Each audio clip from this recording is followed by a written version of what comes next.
Ah, good evening, everyone. Could I just kindly ask you all to unmute your mics? Hey. How you guys doing? Hi. All right. How are you? I'm good, thank you. Just to point out, there's an echo somewhere.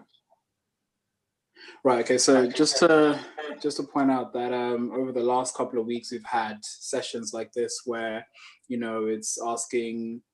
But for the last 3 weeks running, we had a female panel speaking on the issues that Zimbabwean Adventist females face within the UK. And then for the last 2 weeks, because apparently the male panel couldn't stick to the issues, we ended up having 2 weeks worth of sessions where we're talking about the male Zimbabwean Adventist experience within the UK, within growing up within our families. And because of popular demand, there's been a demand for a mixed panel to kind of see the views from both sides, as it were. So thank you guys, first and foremost, for agreeing to be on this panel. I'm going to be your host for today.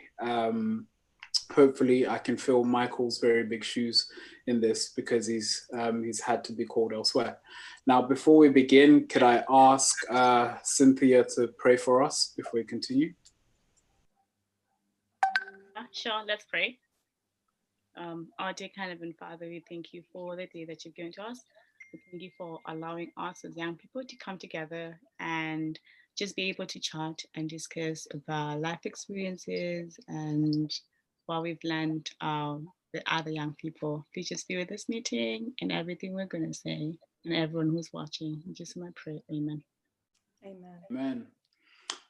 Thank you very much, Cynthia. Now, I'm just going to ask, I think on my screen, it's going something like Fari, Naftal, Dylon, Ropa, Tendai, Cynthia, and Angelica in that order. So could I kindly, just as an icebreaker activity, just sort of quickly introduce yourself, what your name is, what you do, your age, if you like, and something trivial about yourself. So we'll start with Fari, then Naftal, and then Dylon. Me? Yeah, Fari. Yeah, sorry. My bad. Yeah, I know, I was waiting. My name is Fari. I am, how old am I? I'm 23. And I am a recent graduate. Graduated in July. I studied international relations and modern languages. And an interesting fact, I speak 5 languages. Oh, jeez. Jeez, that is interesting. Are you hoping to be a diplomat by any chance? Yeah. Okay. Hey, thank you. Nafi. Hi everyone. I'm Naftal Zinyemba. I'm currently doing my master's in theology at Newbold. I've got 1 more semester left, and that's just to do my dissertation. And an interesting fact about me, since we're doing languages, I can read 6 languages. Oh, so, gosh. Yeah, just to offer that out there. But that's me. Or you can read 6. Sorry? You say you can speak 6 or you can read 6? I can read 6. Okay. Yeah, kind of, yeah. I had to well, it's ancient Greek and ancient Hebrew. So I kind of understand that a little bit. And that's me. Oh, awesome. I don't know if Dylon's going to tell us that he speaks 7, but go on, Dylon. So my name is Dylon. I'm a student at Bradford Uni studying social work. I'm 23 and I can speak 2 whole languages. Amen. Amen. Deep like that. Yes. And I also enjoy music. All right, that's brilliant. Ropa, on to you. Okay, my name is Ropa. I am, I'm still going to be 26 because 2020 doesn't count. I'm a biomedical scientist. So interesting thing about me, yeah, I'm not a languages person. If I could, I would want to learn Klingon, but it's going to take a while. But an interesting about me is, I don't know. I just like people, to be honest. If I could, I'm such an extrovert that I'm suffering right now. So yeah.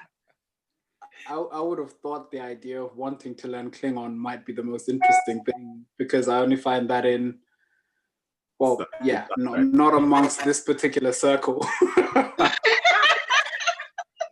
That's true. Well, there's a surprise every day. That is true. Well, thank you very much. Mr. Tendai, what do you have to offer? Yeah, my name is Tendai Wilson Mazawana. I'm in my 30s. And what do I do? I'm a software developer by trade.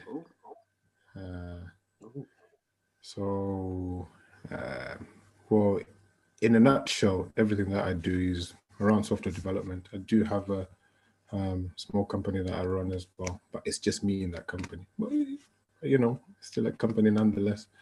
Anything interesting about me? I don't know. That's the most difficult question to answer, to be honest with you. So, yeah, I don't know what to say. I think I'll leave it for the next person. All right. We'll move on to Cynthia. My name is Cynthia. I am 25. I am studying nursing, also a nutritionist on the side. Interesting.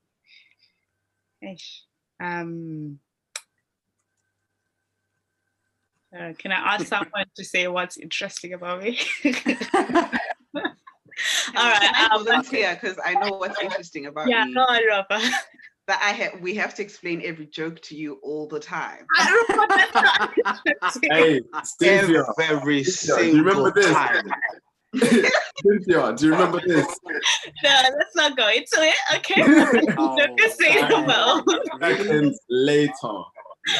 I should preface my statement by saying that prior to this beginning, everyone was saying that, you know, Cynthia's a bully, but I feel that the tables are not as they explained, because if you're putting her down. I don't. Every joke, really? Come on, guys. Seriously? No, but it's for clarity so that she can translate it to other people. It's not because she doesn't get it. No, she doesn't get it. She doesn't get it in the time that you want her to get it. She'll get it later, but she'll still get it. Okay. Yeah, I'll get the thing. I'll get the joke after everyone has snapped. Then I'm like, oh, it's snap, and then I would laugh. Yeah. Okay. Yeah. See, I see who the bullies are. Okay, Angelica, you're up. Okay, my name is Angelica, and I'm probably the youngest one here. I'm 20. I study nursing at King's, and I don't have anything interesting. Actually, don't. There's nothing. I like art. I can draw. Oh. There you go. That's something, and that's not something that everybody can do. I couldn't draw to save my life, and I know that for a fact. Yeah, the last thing I drew perfectly was probably a car when I was 5. So, you know. But thank you guys for that quick introduction. As you can see, we've got quite a range of ages and professions and interests. So this should prove to be an interesting panel to work with. So to move on quickly to our very first question, did you, or rather, let me ask this. I'm assuming all of us on here grew up in a Zimbabwean household, yes? Yep. Okay, cool. So, did you, or would you say you grew up in an environment that allowed you to freely express your emotions or your opinions? I didn't have emotions until I was 20. So.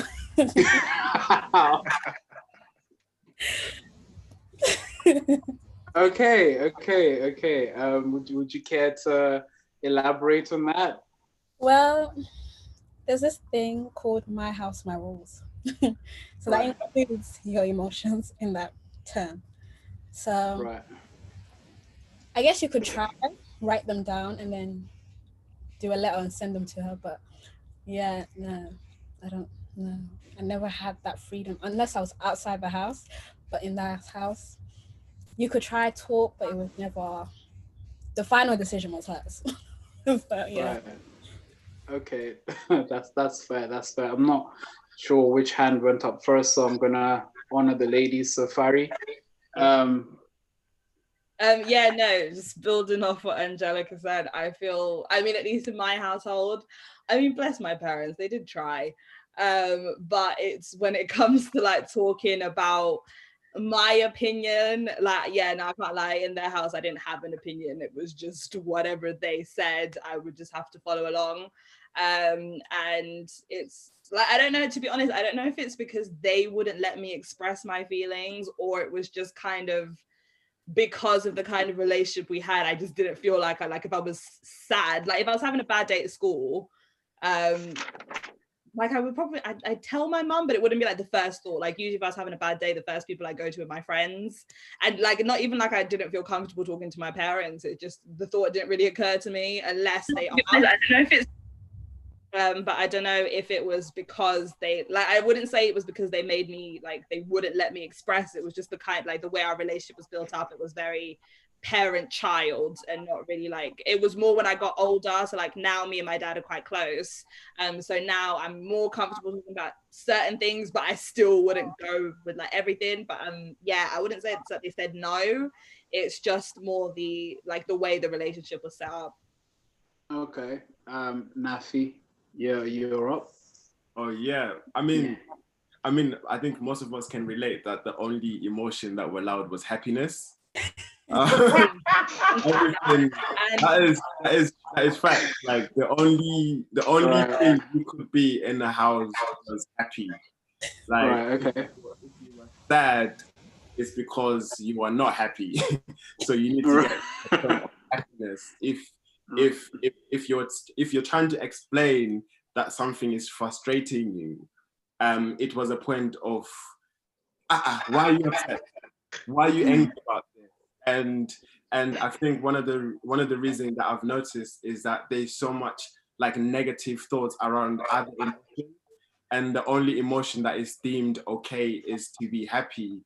So imagine like, I'm 13, going through puberty, testosterone is doing a matting, and you know, you're getting angry. Everything makes you angry at that age. Yeah.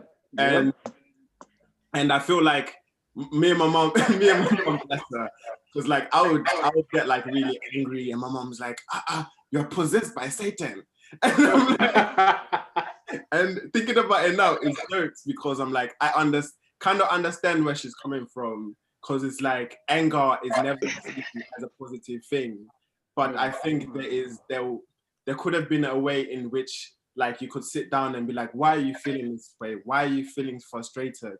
And it's not a bad thing that you're angry unless you start like beating up people and smashing up things, then it becomes bad. But but the whole negative connotation which comes with these emotions that are deemed negative in society. And I was like, being angry at things is a good thing, just don't make it into something that's violent. If I'm coming back from school and I'm frustrated that someone called me the N-word, don't tell me, oh, it's going to be okay. Be like, no, son, that is not okay. I feel your pain. I feel why you're angry. So that was kind of a little bit of my experience. Okay, so what you're saying is that you felt that it would have been better if there'd been an acknowledgement of how you felt. Yeah, and then I think we all, I don't know, I don't want to speak for everyone. It would have been. All right, okay, so we'll move on to Ropa, then Dylon, and then Cynthia. Sorry, Cynthia, they had their hands up first, so we'll move on like that, and then we'll keep on going, and then Tendai to round it off.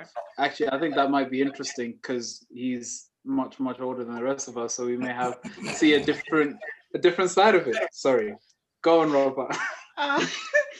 I think, Dylon had to turn off his camera. I think in my household, it was, are your emotions valid to me? if my emotions were not valid to them, they didn't care. Like, you know, so I ended up being the person that would force my emotions down their throat. So if I really wanted to talk about how frustrated I am with something, I would continuously talk about, I'm frustrated about this. And then sometimes it was met with, okay, let's talk about it. And then sometimes it was met with, nah, this is my house. I really don't care, because that's not a valid emotion to me. And I think for me, what helped me was going to boarding school in my teenage years. So I would have the space to process how I felt and all the emotions I felt, away from the, why are you sad? Why are you PMSing? You know what I mean? And then but then also that teenage angst didn't end. So because I used to live away from my parents, I would write them like 5-page letters, like, oh my gosh, during this happened and I don't even like it.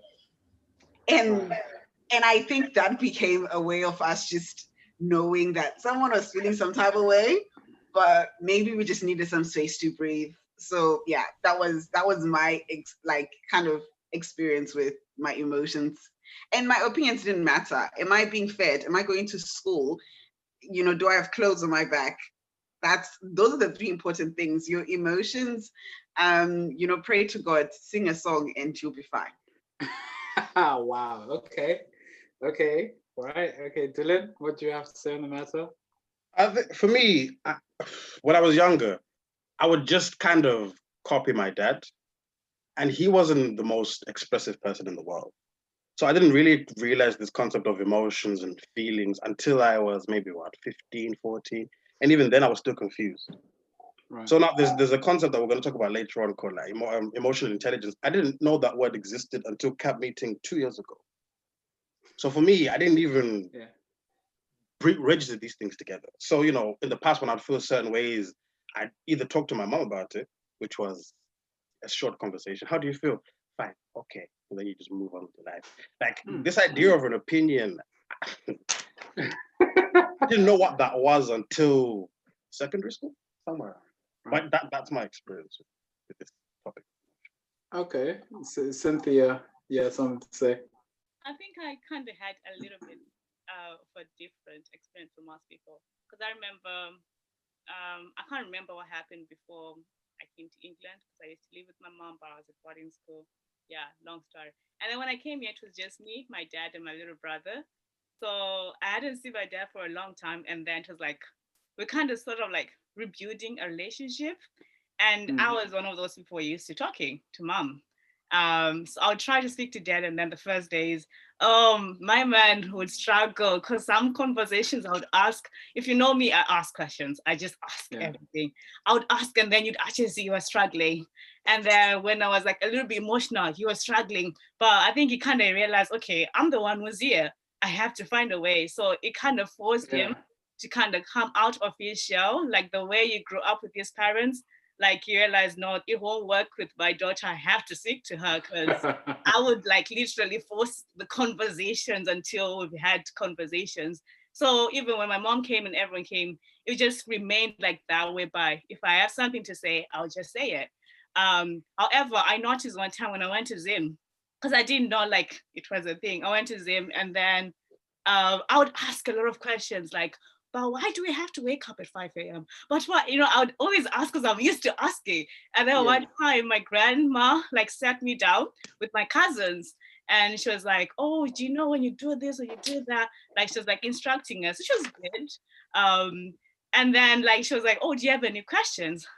I didn't know. I came from a background where you can ask questions. I didn't know that you're not supposed to ask questions when grandma says, do you have any question? So I did what I was used to, and I was like, yeah, I do have yeah, I understand where you're coming from, but I have a few questions. And she looked at me like, what's wrong with this daughter? But what did you do to your child? And then all my cousins looked at me like, what are you doing? And then she's like, yeah, what's up? So I started asking the questions, because I wanted to understand why the culture does things that way. Because I'm like, that doesn't make sense. It makes sense back in the day, but right now it doesn't make sense. And when I asked, like, the answer I was given wasn't even an answer. It was like, oh, let's pray about it, this and that. In my head, I was like, huh, what? And then after we left, that's when my husbands were like, Thelma, you don't ask questions when they say, do you have any questions? I was like, really, why? I'm like, no, we just don't do that here. I'm like, huh? She said, do you have any question? So, like, yeah, from that, that's when I realized, oh, snap, there is a really, it's like the cultures are totally different. It was like a wake-up call by me going back to Zim and realizing how things were a bit different. Like, oh, snap, okay, this is how we do things. I've been doing it the wrong way all this time, but I'll continue with what I've been doing because it's been working. But interesting. It was just like a wake-up call. So yeah. Okay. So Brother Tendai, I think you had something to add or maybe run up on this. Yeah, I think from what people have said, I think the question was, were you able to freely express emotions? And I think people answered in different aspects: freely expressing emotions, freely expressing opinion, and also okay, let's go with those two: freely expressing emotions and freely expressing opinion. I don't remember expressing any opinion on something, but as for emotions,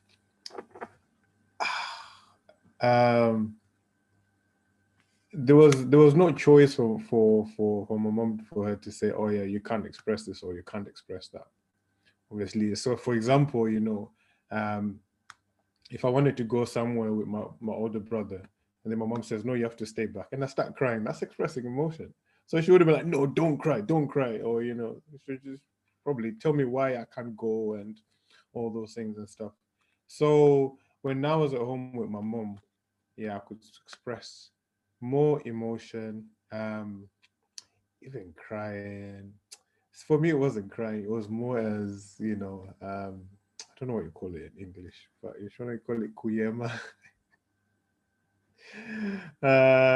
So, you're not really crying. You're just messing around, really. And there was also times whereby I was so afraid of so many things, so even injections.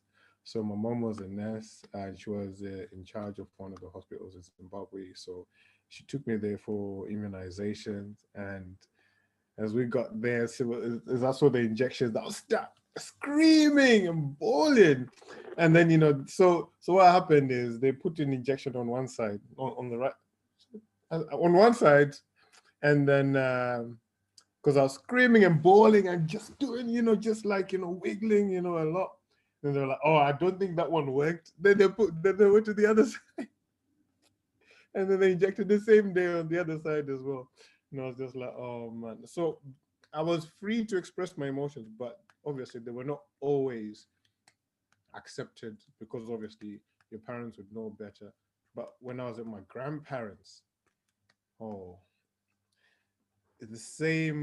say the same experience that Cynthia has had, in that, if you try to explain yourself on what happened or what went wrong, that was not the best time to do it. So even if the grandparents had done something wrong or someone else had done something wrong, but a report came back that you were the one who did something wrong, then you would get the beating, even for dropping a bench by mistake, or just standing up on a chair and then the chair drops back just drops back by mistake. Get a beating. I'm just like, uh-oh. So my grandpa was quite strict.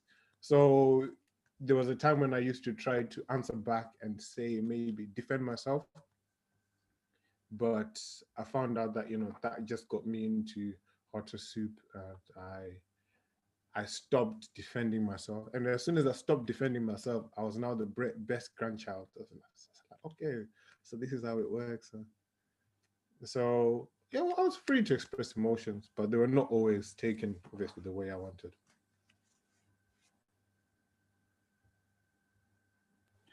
No, I totally understand that. Before I move on, well, I do have a follow-up question. to all of that. But I think Ropa, you put your hand up to say something before I go on.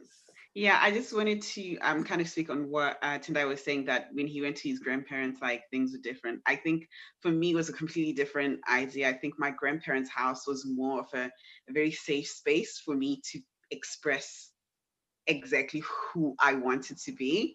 And I think that is mostly because on my mom's side of the family, like I was the first grandchild.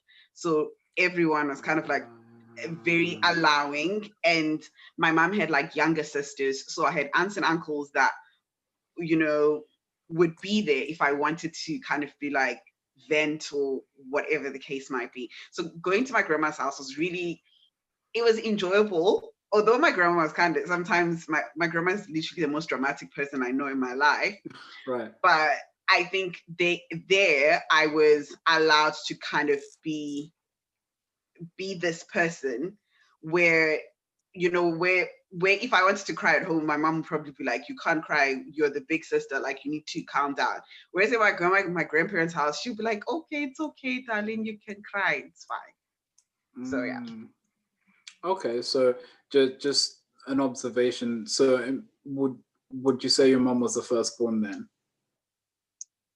Or is she the firstborn? My mom is not the firstborn, but she's the oldest sister.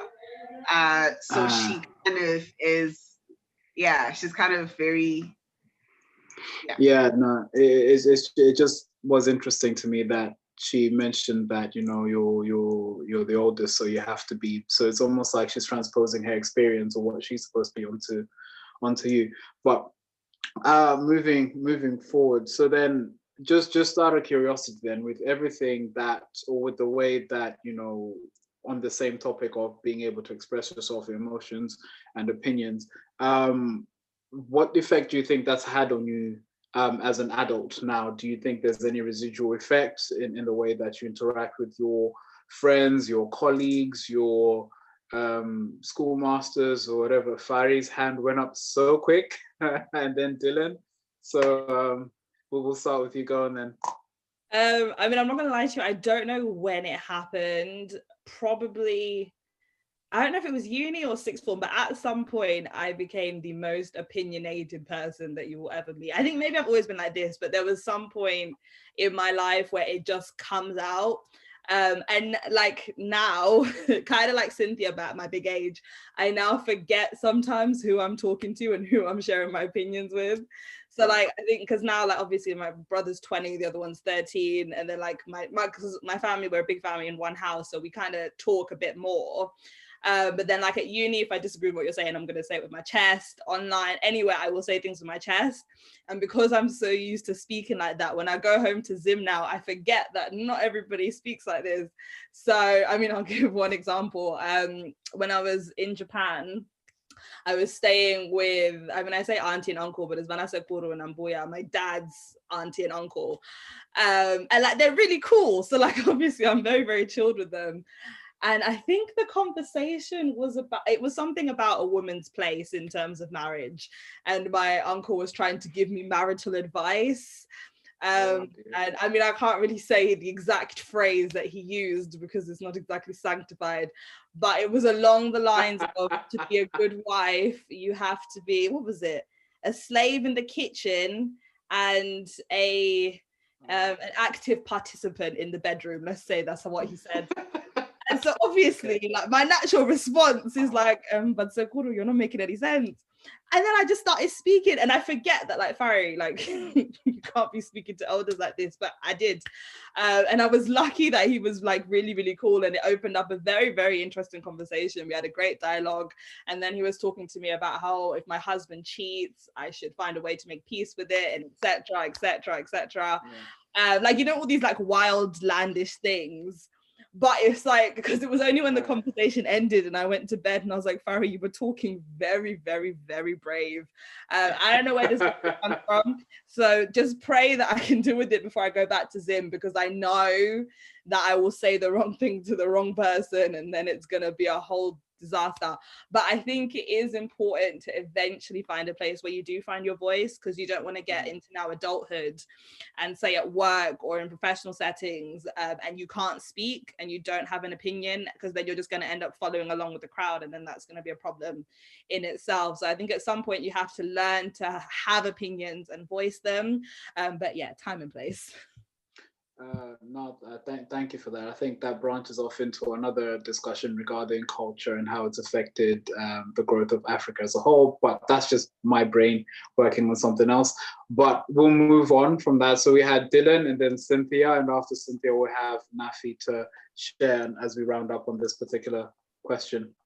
I think just to expand on that, like my experience, for example, I'm a very, people say I'm a stubborn person. I'm not a stubborn person. Someone's wrong, they're wrong. But anyway, I got to a point in my life whereby in a place where my opinion's not valid, I'll just shut off.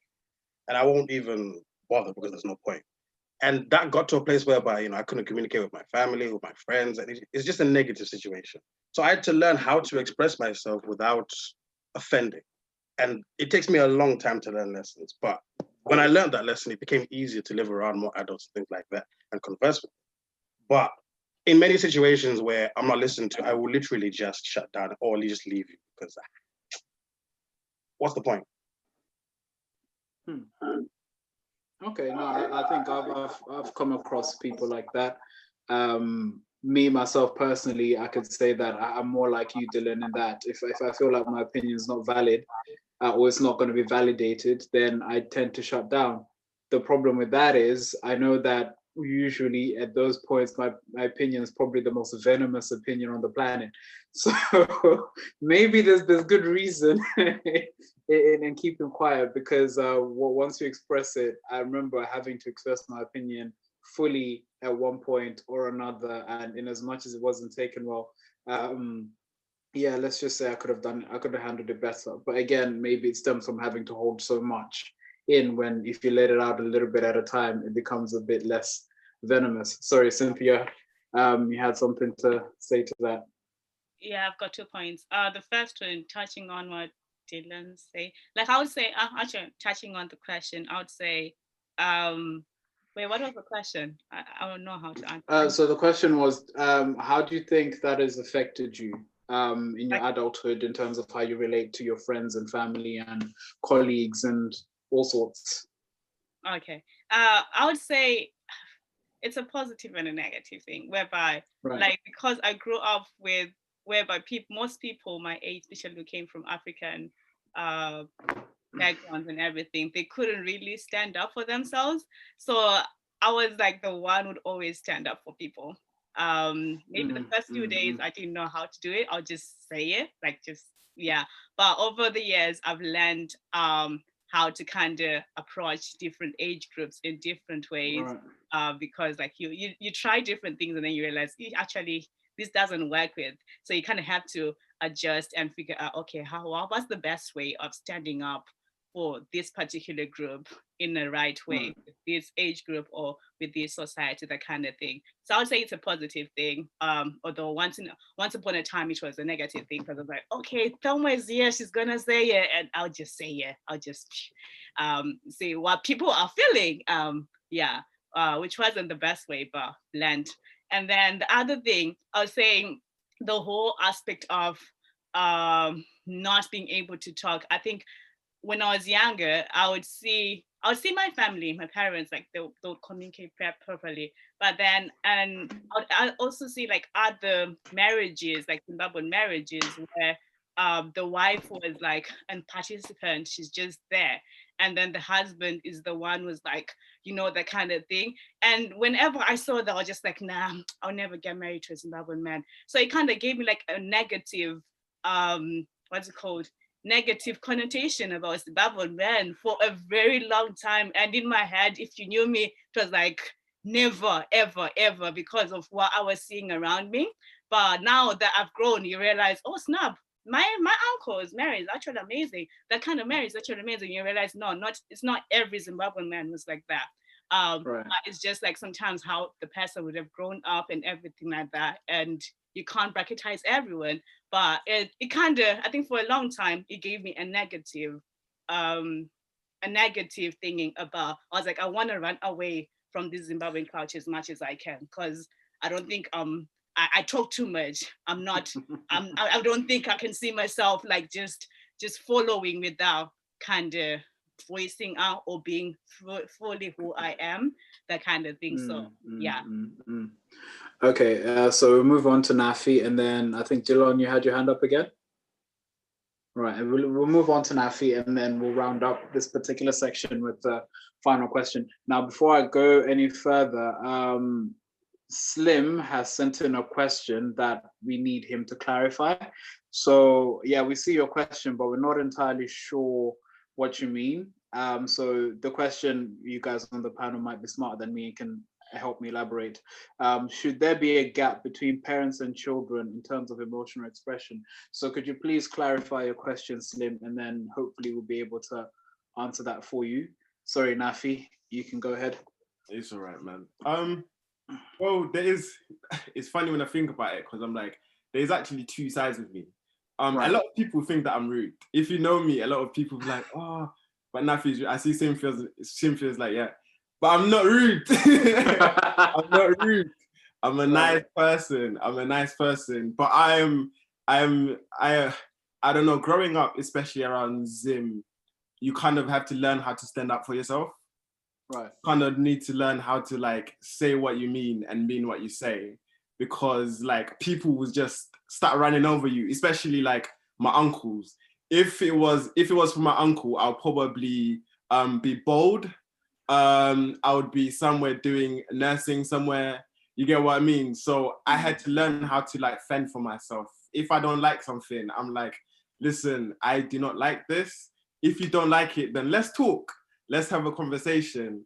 Yeah. But in relation to, because earlier I was talking about how I was expected to be happy all the time.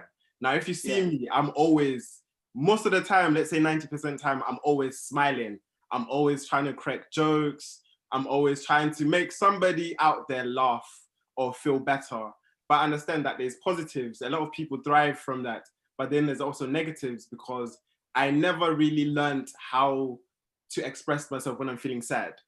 The only way for me to the only way for me to come out from being sad was to actually like make jokes and like laugh. But then that can only take you so far. So like now that I'm growing up, now that I'm like 27, near 30, I'm like, you know what? Like I have to find other things. Being sad is okay. And I can tell someone that I'm sad. Like if I'm not happy about something, I go up, I'll tell my mom or my dad, I'm like, basically what you said, I am not happy with what you said. This is why I'm not happy with it. And how do we move forward from this as adults? Because I'm not a kid anymore, I'm 27. So like, let's discuss. And it's worked positively in some sense, and it's worked negatively in some sense, because my mom's like, you're still a kid. And I'm like, this 5 has say something differently. I'm not a kid. But yeah, but it's helped me a lot, because I feel like now I can relate to people better. I'm always like, I'm not as dismissive as I used to be. Like if someone calls me and they feel upset, I don't really feel awkward anymore. I'm always like, okay, like what's going on? What's making you feel this way? Talk to me. Like, I don't care whatever you're going through. And I think it's helped. It's helped. Growing up makes you glow up, not just like physically, but mentally and emotionally as well, which is a good thing. Which is good for some people. Yeah. All right, fair enough. Can all of you testify that Nafi's a nice guy? He's not rude or anything? All right, okay. We'll move on. We'll move on to Dylon, and then I'll have a final question on this particular section before we move on to the next big question. Yeah, I was just gonna mention there's this idea that I came up with in my head. No, not came up with, that I came across. This idea of, what's the word? Hoarding emotions, or is it? I think it's hoarding emotions. I don't know if there's a technical term to it, but there's a danger. Like for example, for myself, I noticed that like what Nafi was saying, if you see me in public, it's completely different from when you see me at home. When I'm at home, I am one of the quietest people you will ever meet. I do not talk. But when in public, I'm the one that's speaking the most. So I learned that, that is me expressing myself outside because I'm comfortable outside. Whereas at home, it's always in a cocoon. I had to learn how to balance those two things, but I had to be careful about it because, you know, the way I express myself at home and the way I express myself outside, two different things. But that's because of the buildup of, you know, nerves and all these other negative emotions. So I think, you know, it's important for people to be aware, you know, what they're like. And it's important for you to have that connection with the people in your own home, because home should be that safe place where you can, you know, feel comfortable at home rather than just be in a cocoon and want to leave as quickly as possible. But sorry. You're on mute, Deon, if you were talking. Sorry. Sorry. Sorry. Go on to that. Was the question from the person who asked the answer before? No, it hasn't been answered, but I think we're still waiting for a clarification on that. I think I get what the next he's asking. Pardon? I think I understand his question. Linda, if I'm wrong, you can correct me. But I think what he's asking is should there be like a distance between parents and children in terms of how they communicate, or should parents and children be completely open with each other and talk to each other about everything? I think that's what he's asking. Like, should there be a gap, or should they be like freely open to discuss? Basing it off of what I've understood, especially with regards to Zoom culture, I mean, and having lived in the best of both worlds, my own opinion would be that there really shouldn't be. We should be able to express ourselves, should be able to communicate with our parents and so on. But I think culture plays a very, very important part in all of this, in the sense that they're going to do with us what their parents did with them, if that makes sense. So it's almost like a perpetual cycle of more or less the same, which makes it even more difficult to communicate. Now, I do understand that there's a whole lot more to say on this, but we kind of do have to move on, unfortunately. I did see the hands, so I do apologize. Hopefully we'll have enough time to revisit the questions back. I've got a pen and I'm writing things down, so hopefully we'll be able to revisit them, the questions later on.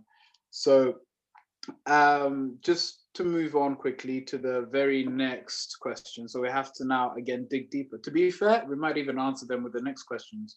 So to dig deeper, looking back at how you were brought up, right? So we're looking at how you're brought up now. That includes, again, being able to express yourself, being punished for certain things, or being celebrated for certain things, or being forced to be number one in school, whatever the case might be.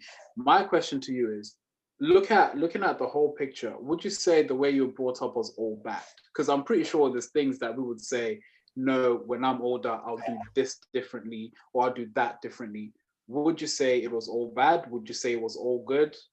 What would you say? Sorry, Fari, your hand literally, it's like you're lightning quick.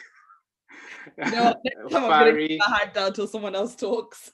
Sorry, Fari, Cynthia, Nafi, Tendai, and then Ropa. Yeah, no, for me personally, I mean, I'm not gonna lie to you, I had great parents. My parents invested a lot in my upbringing. They cared about my future, and I was very lucky that my parents were very not like choose your own path within reason. So I was never really forced into a career. My parents just kind of saw what I liked doing, what my brother liked doing, and they kind of helped us go along in that way. There are definitely certain things about their parenting style that I would change, and there are things that I probably wouldn't do, things that I would do. But on the whole, yeah, no, they did a good job, and I mean, look at me now. But I think one thing when it comes to parenting, this is parenting as a whole, I think one problem that African parents have is when their kids enter their 20s now, they now want to have like a really close and open relationship with their kids, and they expect to be best friends because they see, but all the white people, they are close with their parents, why do you not want to come talk to me about your issues? But I feel like what they don't realize is that doesn't just magically happen. Like, if in my entire teen years I've not been comfortable coming to you to talk about these things, it's not magically now I'm 22 I'm now going to want to talk to you about boys. So I think that's definitely, for me personally, one thing that I would, with my kids, I'd open up that kind of dialogue just so like when we're getting to like a similar age, or when I'm now an adult, I'm more comfortable with you. But I mean, to be honest, me and my dad, I can talk to my dad about pretty much anything. Yeah, no, my parents did a good job. Awesome. So I think we've got is it Cynthia and then Nafi? Or is it the other way around? Yeah, Nafi and then Cynthia. No, okay, cool. Fair play. You can go. Okay. No, I literally had my parents are awesome, man. If I was in their position, I would have fought me 24/7. Like I'm not gonna lie, I was a nightmare child, man. I look back and I want to fight myself because I put my parents through a lot, and I appreciate everything that they did for me, because boy. But anyways, enough of that. My parents supported me in everything. I mean, considering I was like, guys, by the way, career change, I'm going to Newbold, kind of need money as well. And my parents were like, okay, cool, let's go. And they've supported my ministry. They've always had my back in everything that I do. Mm-hmm. And it's, I don't know, like a lot of people you don't really see that many pastors, and they don't really hear about the support that they get from their parents that much. But for me, my parents have been awesome. They've prayed for me. They've always had my back in everything that I do. One thing though that I would change is kind of like communication. Communication is, I don't know, something about Zoom parents and communication. That whole authoritative dictatorship, Mugabe attitude where it says you're the kid, you can't say nothing. I'm like, yeah, but what you're doing doesn't make sense. But why don't you want to hear that what you're doing is actually not cool? So I'm always laughing, and I'm just like, why are you so authoritative? Mumsy will be like, this is my house. And I'm like, okay, it doesn't mean you're right. But I'm grateful, because I realized that the more we grew up, the more I realized that my parents never grew up with a manual on how to become parents. No one gets a manual on how to become parents. They've also had to learn to be parents in as much as I had to learn to be a child. So I understand that nobody can always get it perfectly. So I kudos to them for all of this, I guess. Yeah, just to add on to what you said, I think sometimes we tend to miss the difficulties they've had in terms of having to uproot a whole family from Zimbabwe and bring them to the UK, and sometimes they didn't have enough time to be that emotionally empathetic and comforting and all these other things that they have to go through. So now, Cynthia, you had something to say? Yeah, but it comes back to the first thing. What was the question? Okay.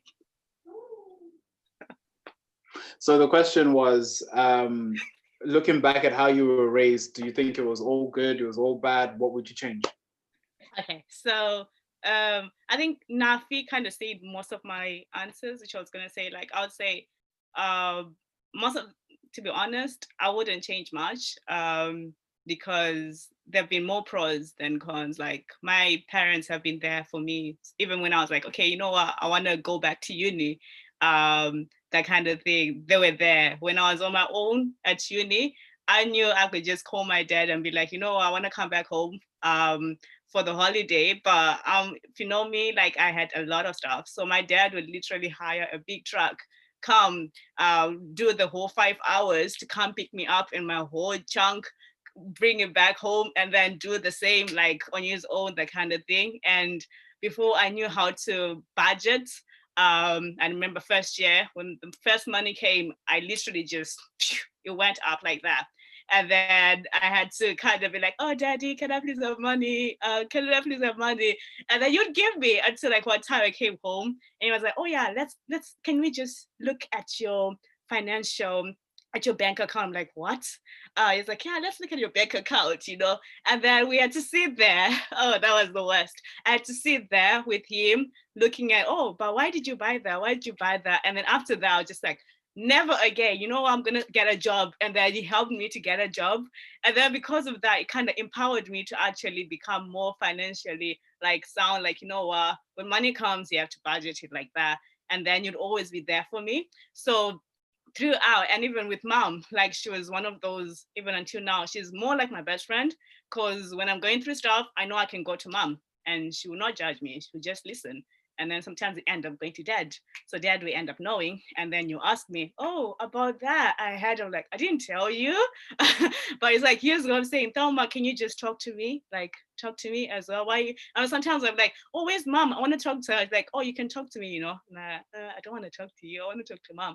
But it kind of like enabled me to actually, they've like gone out beyond, far and beyond, to actually find a way to get to know me as an individual. The way they do it with me is totally different from the way they interact with Alan. It's totally different from the way they do it with Tatenda, because they've realized we are all individuals. We all have different characteristics. And so it's something that I'm like, okay, I want to go with that to my children. One thing I would change, I think, is the whole aspect of, if I can, I'll try to be financially sound as an individual before I have children, because I've realized, like, from mom doing her uni work, dad doing his uni work, going to work, juggling all that, it's really difficult to actually end up having a proper emotionally healthy relationship with your children when you've got uni and work, that kind of thing. So it's something I'm like, oh, you know what, I've realized how they've struggled with that. And I'm like, you know what, before I even think about kids, maybe let me try by all means to just be, as an individual, to be financially like ready and to be in a state where I'm like, okay, I can now have kids and be there for them, kind of thing. So because I've realized that has been a big challenge with us. But yeah.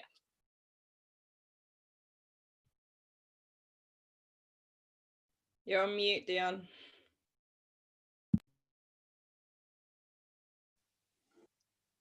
I think I'm gonna have to kick out the host because she keeps muting me and I have to talk. No, I'm joking. So just to, I think we had, what was it, Tendai, then Ropa, Dylon, and then Angelica as well. I haven't forgotten you, Angelica. Yeah, one thing I'll change is methods of communication. One thing I've come to realize as I've been looking at myself and looking at my grandparents and looking at my parents, was that they never went to the school of communication. Yeah. So the intentions to bring out the right thing were spot on. However, the way those things were laid or expressed to us would be in a way whereby it might trigger the opposite reaction. Right, okay.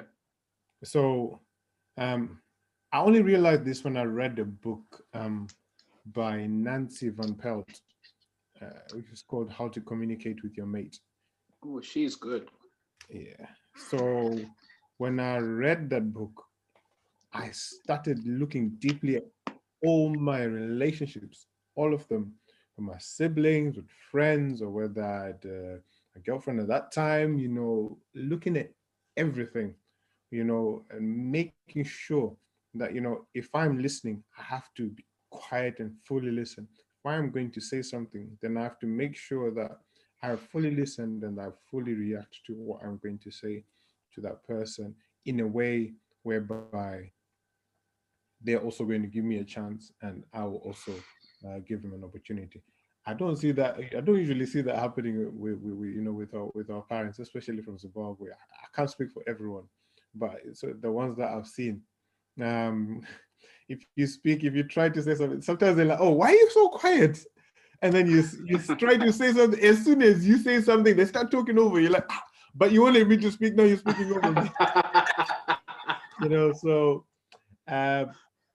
yeah. And I do understand also when they say, oh yeah, this is my house and my rules go. There are some things whereby, unfortunately, maybe our parents cannot fully explain, or maybe they do not want to explain. But I think one thing that I've learned now as time goes on is that they have been where we are.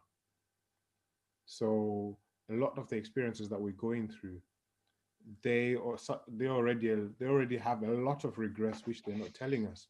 Yet those regrets are now coming out in the form of positive advice towards us. So it is worth listening to them, even sometimes when they say, hey, this is my house, I'm the one who rules. But yeah, that's all I got. No, I totally understand that. So we'll have Ropa, Dylon, and then we'll end with Angelica on that particular question. Okay. I was going to say that I think I wouldn't want to change a lot about the way that I was brought up, because I think it made me really headstrong. But I think my parents would say that making me headstrong has come back to bite them now, because they're kind of reaping the fruits of their labor. But I think the other thing that I realized is my mom is also just like a girl, like because I started to think about, so like my mom had me when she was really young.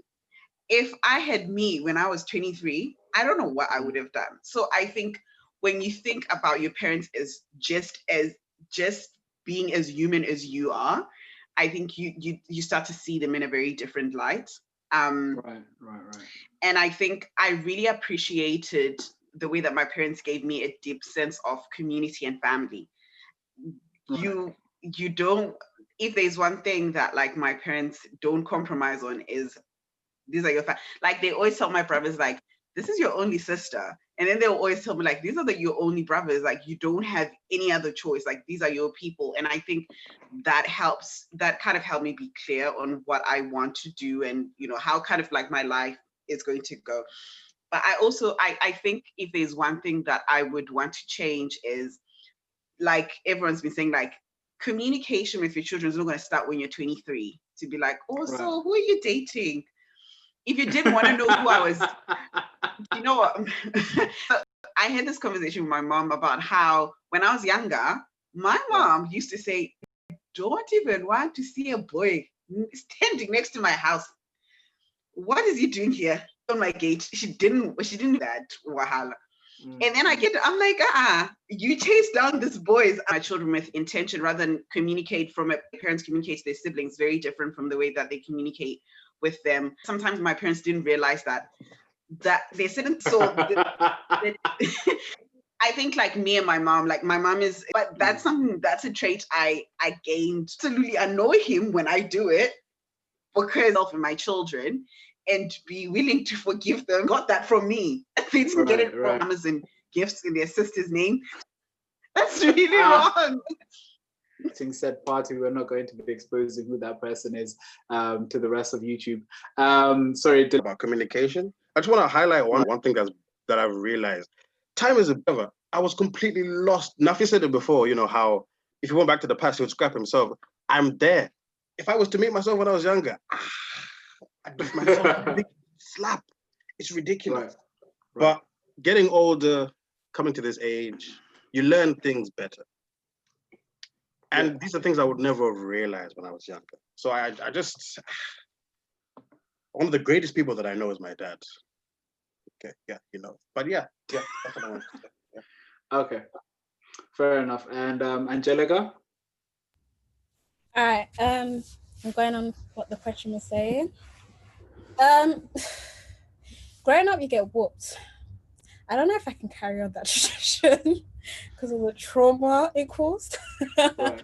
But it whooped me to success in a way, I guess. Sorry.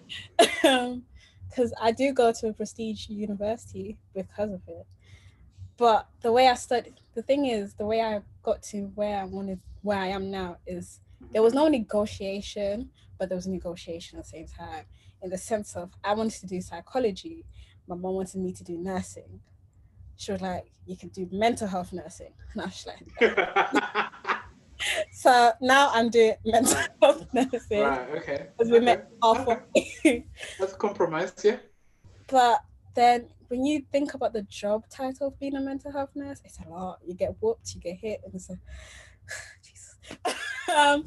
But I like the degree. So like, I guess in that sense of like, because she knows why I should do nursing, because it's easier and reasons. So I guess in that sense it worked. But then when the negotiation was happening, there was a lot of shouting on one side and a lot of yes ma'am on the other side. And I think when I'm having my own kids, I want that whole communication in the sense of I don't want you to keep things from me because you're fear, because you now build a fear, like you have fear of your parents. If you do this, you're scared that this is going to happen. So you tend to hide it. I don't want my kids to hide stuff from me because then how am I meant to help them? And that's what a lot of people in this generation that I've seen, I've heard from my friends, that they go into situations, but they don't tell their parents because they know if I tell my parents, I'm gonna get this type of yeah. So I don't want to have that in my kids. And I'm not gonna. I realized communicating with my parents is a bit difficult because I always hear, and this is size radical, and I'm not your friends. I'm not your friend's parents. So when that happens, you kind of just like, you know what? It's fine. Do your way. I'll do it. I don't want to have that. I want to have dialogue happening so that we both come to an agreement. So yeah, that's one thing I would take. I don't know, punishment, that'll be on the dad's side. I won't be hitting my kids. I don't think I have the ability to do it. But yeah. So just to round up that particular question, so would it be fair if I summarize it as this, that most of you, if not all of you on this panel, have said something along the lines of, as a whole, your upbringing was good. Like you've got not that many complaints. Obviously, everyone's got something that they change here, but on the whole, your upbringing was A1, as the kids would say today. But in addition to that, you would start building relationships and getting to know your kids at an earlier stage rather than trying to figure them out at like age 23 when they're about to actually leave the house type of thing.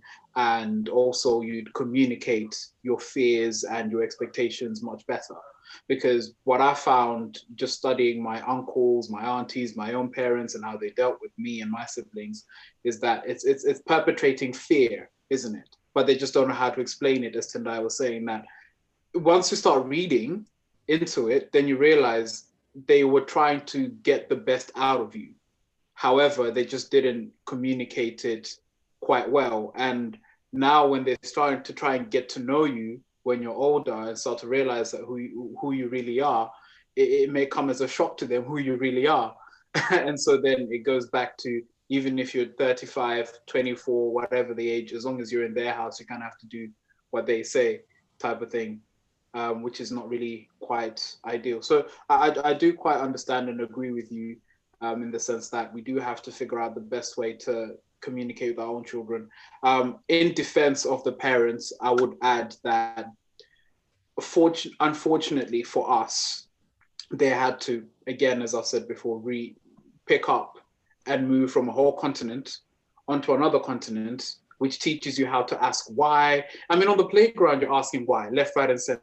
You know, you've got kids that are asking why, left, right, and center. So for them to suddenly have to deal with that, plus start up a whole new life, which they had never planned for in the beginning, must have been quite difficult. So that's the only thing I would say in defense of the parents. But just to stop my monologue, it's very difficult for me to not say things. I would say that also we all need to look into financial management, like Cynthia was saying, sitting down with our children and sort of going through, teaching them how to budget, how to manage their finances, because I can definitely say that I'm really not the best at it, and it would have suited me better if my parents would have started much earlier. And yes, no one likes their parents looking into their accounts, ever. Ever. Okay, so now moving on to the most potent question of the day. Do you think that the way we are raised, or the way that we've been raised in terms of emotional intelligence, has had an impact in the way we have a relationship with God?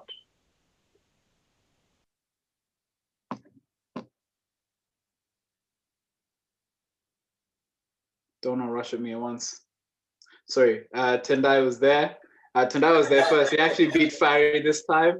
No, I was going to put their hand up, and nobody put their hand up until I did. All of a sudden. Right. Okay. So we've got Tendai, then Fari, then Ropa, Dylon, and Naftal. Yeah. So My hand was come on, put up guys. to say my hand was put up to say, can I go last? Oh, okay. All right, fair enough. So, Fari, do you want to go? Should I let someone else go first before you? Someone else go first. All right. Okay, we'll go with Dylon and then Ropa, and then we'll go to Naftal. I wanted to go last too, but anyway, it doesn't matter. Hey. I mentioned this earlier that I had no idea of this concept of emotional intelligence until about 2 years ago. Okay. So when it came to the church and relating to people, it was very unclear. The relationships, the friendships that I had, it wasn't really clear. We just bonded. I didn't realize, I didn't understand about emotions, and it didn't help me when it came to understanding the relationship I have with my parents and the relationship I have with God. But when I realized it, then I saw and I understood God better from the way my parents relate to me. Does that make sense? Okay. Elaborate, please. So, for example, that unconditional love that God has for us, I didn't understand that at all until I looked at my parents. Whenever I do something wrong or something goes wrong or whatever it may be, they are literally still there loving me.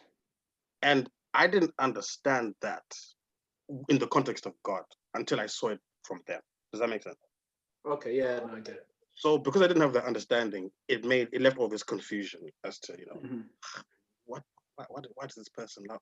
It didn't make any sense. So that's what I wanted to add. Okay. Ropa? I think for me, my parents represented very different aspects of God, and that helped me see God in a very different way. And I think they put him in a very balanced way. The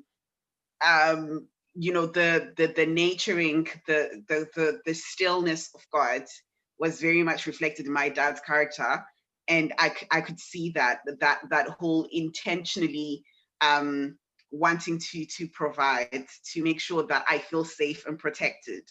I could see that, and my mom very fierce, very much defending. And I think their characters in their personality and the way that they used to take care of me and my siblings, I grew to understand, how when God said, I can be your mother and your father, this is what I mean. And I also think maybe also seeing just how their marriage worked, sort of helped me also understand how God was, where there are two people that have their own very different lives and very different personalities, but they're coming together to try and raise children that are going to be morally upstanding, that are going to be, compassionate and loving. And even the way that they talk about each other when one is not there was very encouraging. But I also think that it made me realize that I needed to have emotional intelligence to people out, especially people outside of my family, because my mom would always say, which is sort of like, don't be showing off our family as if we're stupid out there. But I think when it came to my internal circle with, especially with my mom, my dad, I think I was very much wary of protecting their feelings, that I would process things away from them instead of just confronting it at that, in that stage, because I was worried that I don't want you to think that I don't see that you love me, because now I'm saying I don't agree with this, And I think that also translated to sometimes how my walk with God went, where there are times when I used to think, because I did this, God is not going to want to talk to me. Right. So maybe I should go and process it elsewhere, and then come back and be like, okay, now I've realized that I did this and I actually wanted this. But I think as I've gotten older, I've learned to pick out the good bits and the bad bits. But I think the most important things is how I could actually see attributes that I read of God in the Bible, in their characters, in the way they raised us, especially in their marriage. And I think that was great. No, that's actually pretty interesting. Before we move on to Nafi, could I just ask a question just for my own interest, so I know how the kind of panel I'm dealing with?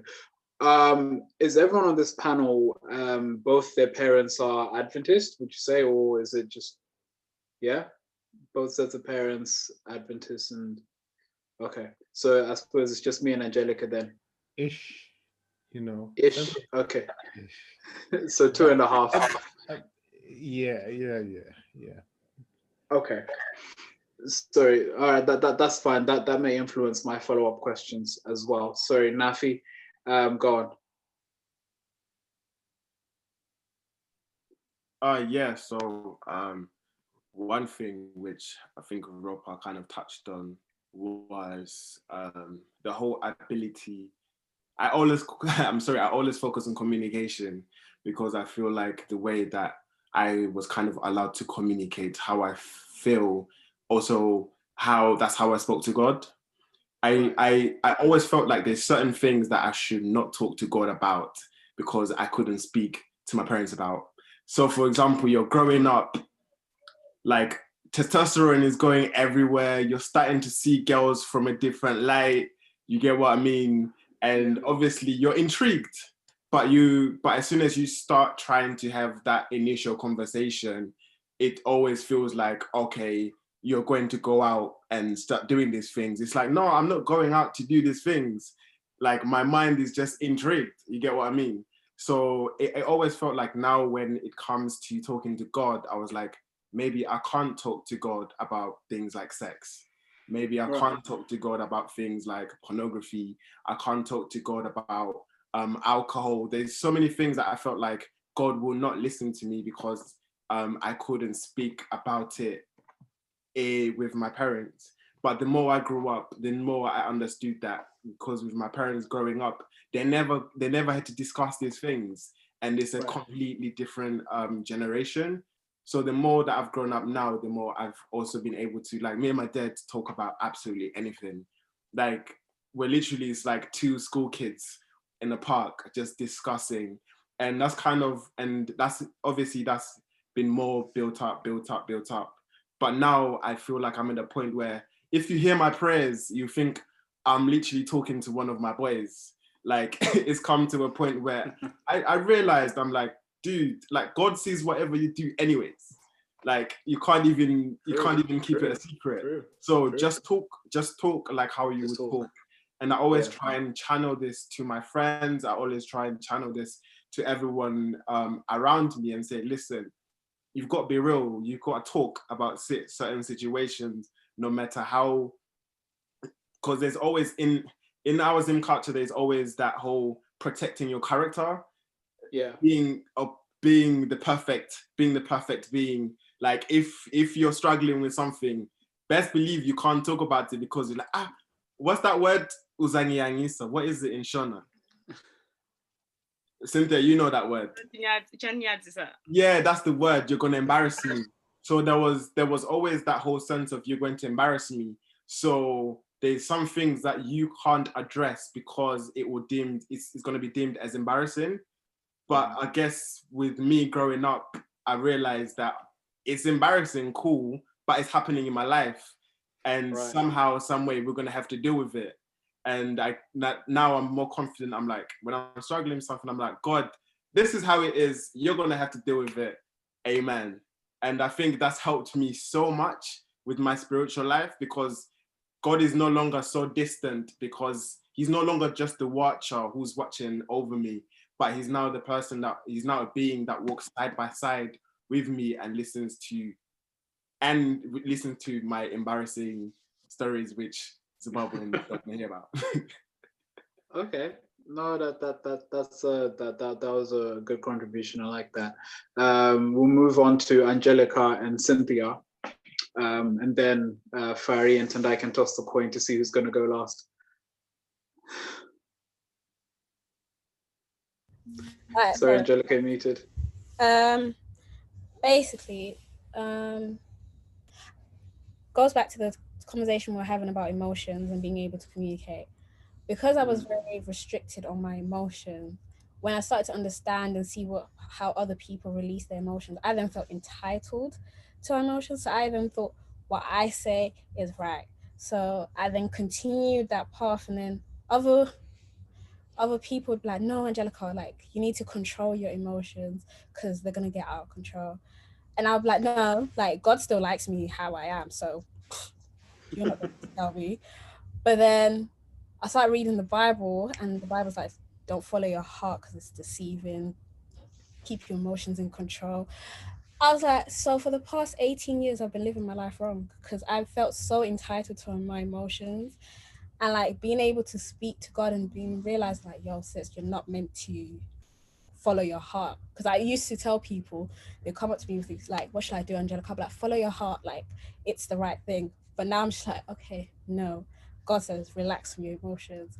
And it's made me self-aware and where I've gone wrong in terms of how I've communicated with my friends, how I've communicated with my family, and how I've just dealt with my own life, because I was just thought that everything I said was correct, or because so-and-so said that it's correct.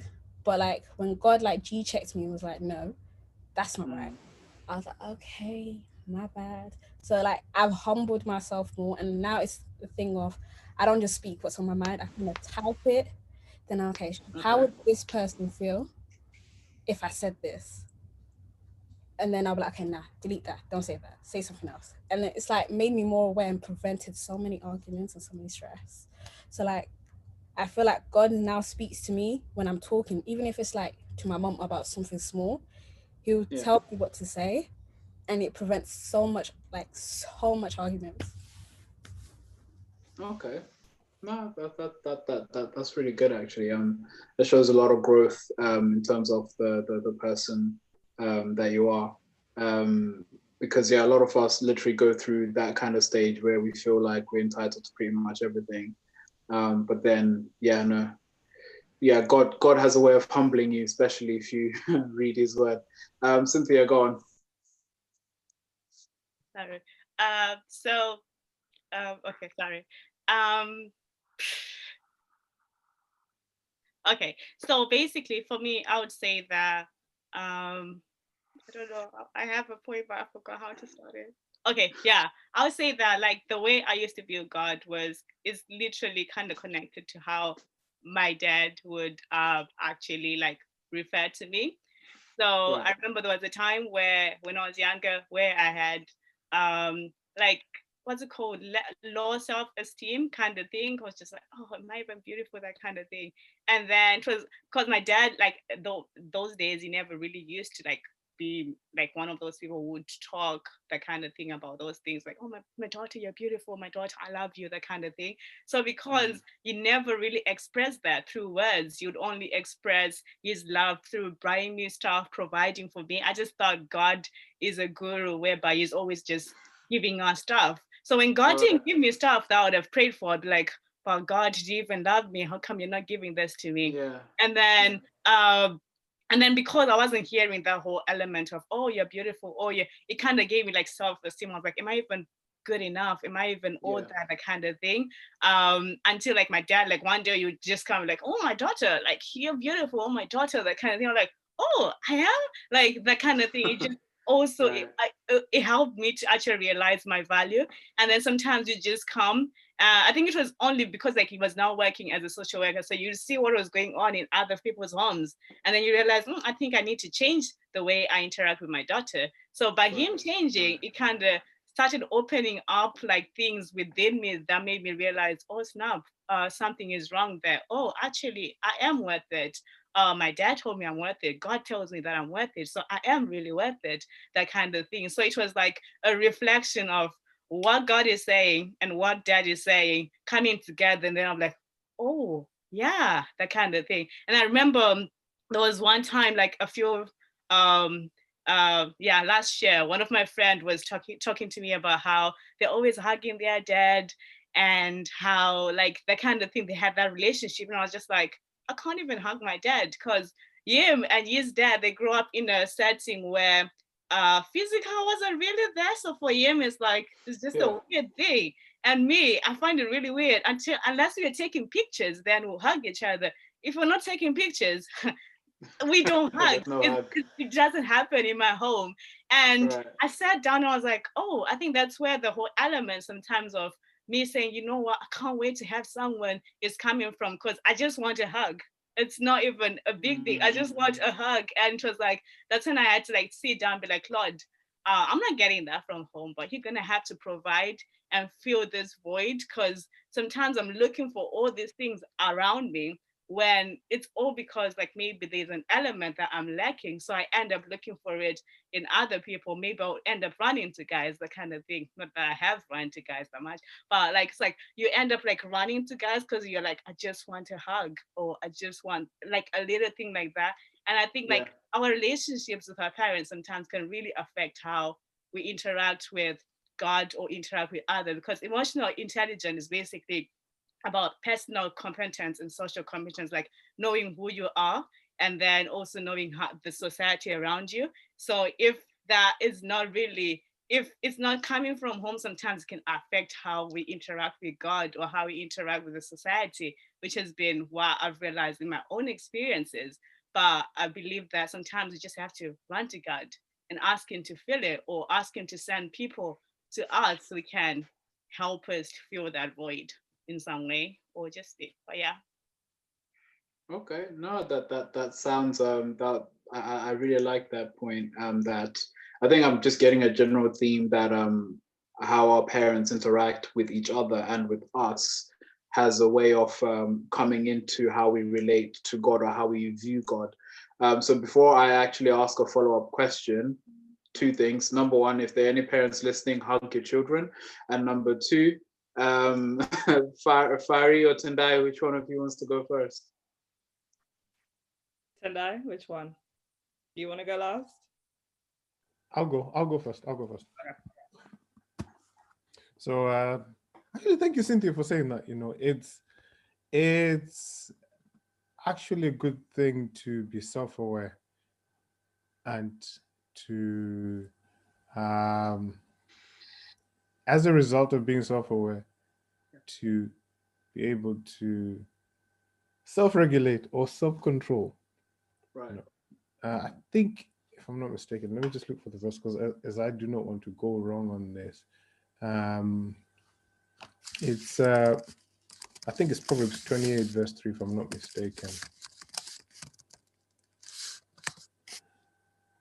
Oh no, Proverbs 25 verse 28. My bad. Proverbs 25 verse 28, which says that he that hath no rule over his own spirit is like a city that is broken down without walls. So it's saying that, you know, he who does not have self-control is like a what? It's like a city that is broken down without walls. And we know what that meant in the Bible. If a city was broken down without walls, anyone could just attack it, stuff like that. So I think it's very good to see where we stand in terms of that. As personally, looking at the question, where it says, do you think we were raised in terms of emotional intelligence has an impact on the way we have a relationship with God? I'll say definitely yes. Yeah. Not only in terms of emotional intelligence, but in almost every other aspect as well. Right. Okay. The reason why I say that is now I'm seeing it. I was told by my grandpa, I think before he passed away, probably a couple of years before he passed away, and he was saying to me, you know, Exodus chapter 20 verse 12, which says, honor your father and mother, that thy days may be long upon the land which the Lord thy God hath given thee. Saying the reason why that was in there was because when we are children, the first representatives for God that we see are our parents. So that means when we see our parents as we grow up, we learn from our parents when we see them do things, as compared to what they tell us. What they tell us only makes sense later on when we see when things start happening in our lives. So from that, I have also personally seen, like, let's say in my family, like, oh, my brother, it's just the way he reacts to things, just like my mom. My sister, the way she reacts to things, it's just like my mom. My mom, the way she reacts to things is just like my grandpa. And I'm just like, man.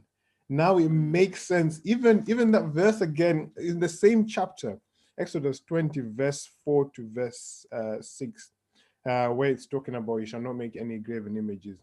There's a part which says, you shall not bow down to them nor serve them.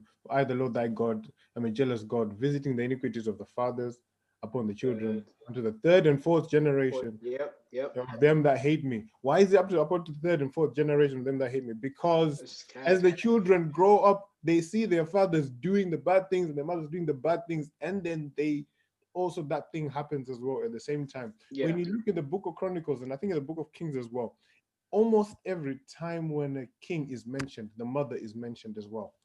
And you ask yourself, why? Because the mother was heavily involved in raising that child, to the point that that child would then exhibit the characteristics of both the mother and the father as well. So I do strongly believe, without a shadow of a doubt, that what our parents, that the way our parents raise us in every aspect, not just emotional intelligence, has a very big effect upon us, especially in the first 6 years of our life. Yeah, in the formative years. I like that particular point. I remember having a discussion with one of my friends, and we were saying that some of the characteristics, the bad traits that we have, if we really want to not pass them down to our children, then we need to start reeling them in now and clamping down on them now. And to be fair, we'd only be mitigating for what we've been nurturing as sin for so long, really and truly. So there's no guarantee that we might take it away because it's now within our DNA, but at the very least, we can cultivate habits that will stop them or that will limit the impact, so to speak. I mean, you take someone like David who had X amount of wives, but then Solomon ended up living with 1,000 women, so to speak. It's almost like it's compounded. It's a compound interest. So, but then you ask but yourself, anyway, where did Solomon get it from? David did not have 1,000 women, but he had quite a few. So then Solomon he had quite a few. But let's move on to Fari, and then I'll ask my follow-up question. Yeah, I can't lie. I should have let Tendai go last, but it's fine. No, from my own personal experience, like on both sides of my family, from my dad's side, I'm like 3rd generation Adventist. Second, I don't know. My mum's side of the family, everybody is SDA. My grandma is the leader. My dog has like Adventist in my entire life. So when I was born, I was just born into God, and there was never I didn't need to really, like I said, I didn't need to learn who he was. I didn't need to learn about him because he was just already there. And I think I kind of, like a lot of Adventist children fall into, it's just this thing of it's like an arm. Like I've always had an arm, so I've never really had to learn what an arm is because it's always been there. And it's just like it's just a presence. Like I've just always prayed because my parents told me to pray. Like they told me don't eat pork. So I'm like, all right, cool, I won't eat pork. My parents didn't drink, so I didn't drink. So these are just like all things that I've just always grown up with. And it was kind of like I believed in him 100%. I've always believed in God, and I've always had faith, but our relationship was very sort of I look at it as kind of like king subject. So I feel like that's the relationship with God that we kind of preach as Adventists, as God is the king and we're his subjects. So it was just kind of, dear God, thank you for this, please do this, amen. And that was my relationship with all the time. And I would say, kind of answering Tawanda's question about did my parents introduce God to me in the right way? I feel like they did. My parents, we do family worship. My dad would tell us stories, and he'd be open to us asking questions, and we'd be asking like whatever we wanted. But I never really had that personal connection with God. And I guess looking at my parents, so my dad's job had him away for work and he'd be gone for like months at a time and then he'd come back. So it was like my mum in the household all the time. My mum was both the fun parent and the disciplinarian and like everything all rolled up into one. And my dad was like just this guy, not just this guy, if dad watches this, I do love you. But he was like, he'd disappear, then he'd turn up with like sweets and presents and then he'd be gone again. So I relate, and this was like before Skype and before WhatsApp, so I didn't really speak to my dad that much. And I guess that kind of translated into my relationship with God. It was just kind of like, I knew he existed, but it was kind of passive and it wasn't really that deep. And to be honest, I feel like that's also how my relationship from my dad to me was, where we weren't as close as I would have liked, just because we didn't really see each other. Like it was always my mum around. And then my mum passed away when I was 14. And that kind of shifted everything, because now like the one parent who I've had for everything is now no longer there. And me and my dad had to learn like a whole new dynamic, and we kind of had to figure each other out. And then translating that onto God now, this was the first time that I personally ever had an actual emotion towards God, because like before he was just passive. And then all of a sudden I now feel anger.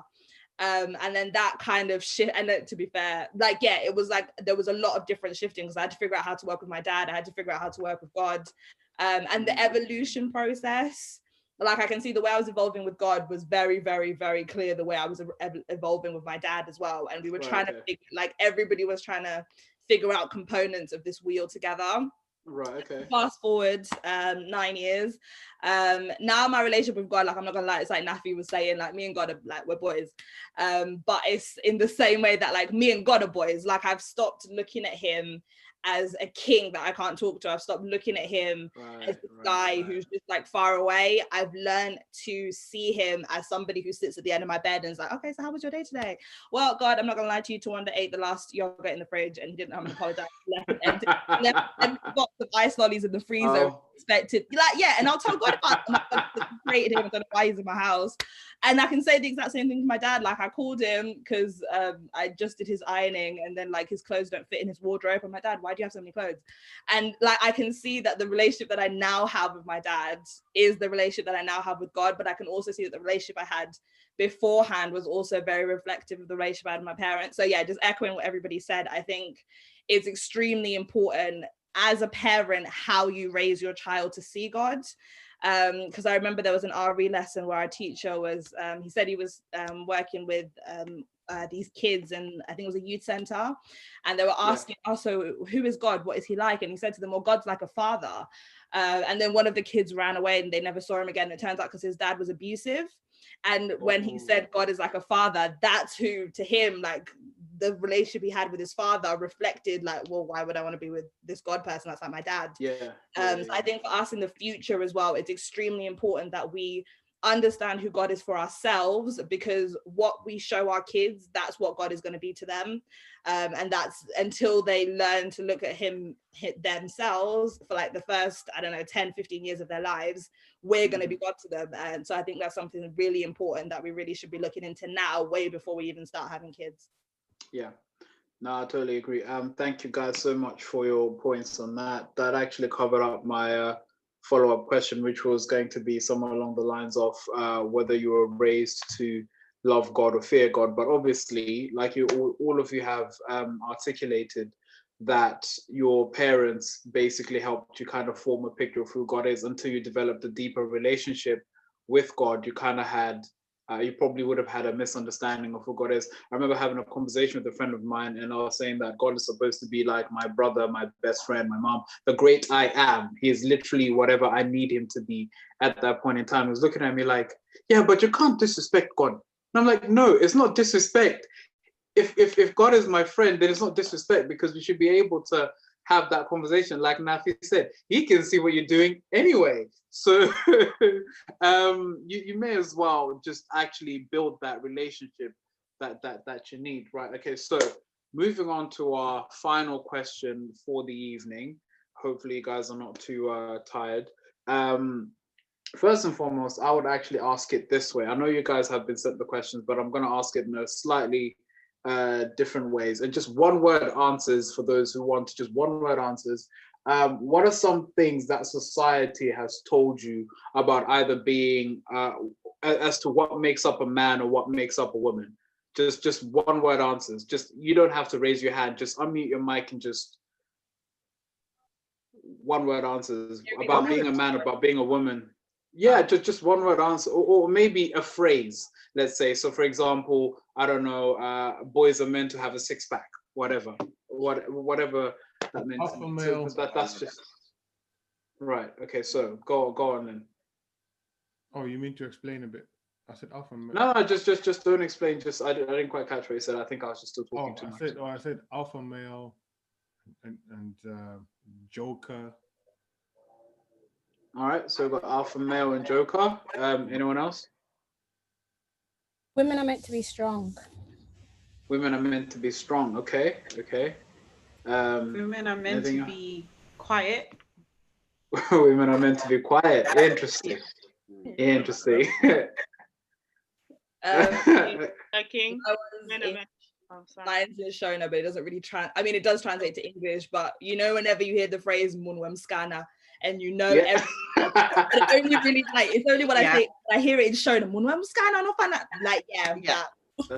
That's it. This is what a lady or a woman or a girl should be like. So what Cynthia was saying earlier, you don't ask questions. Right. Okay. So all right, fair enough. And hardworking and what's it called?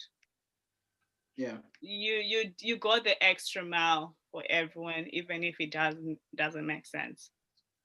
Okay. I've got one, but then it's not a one sentence. It's a sentence. Okay, go on.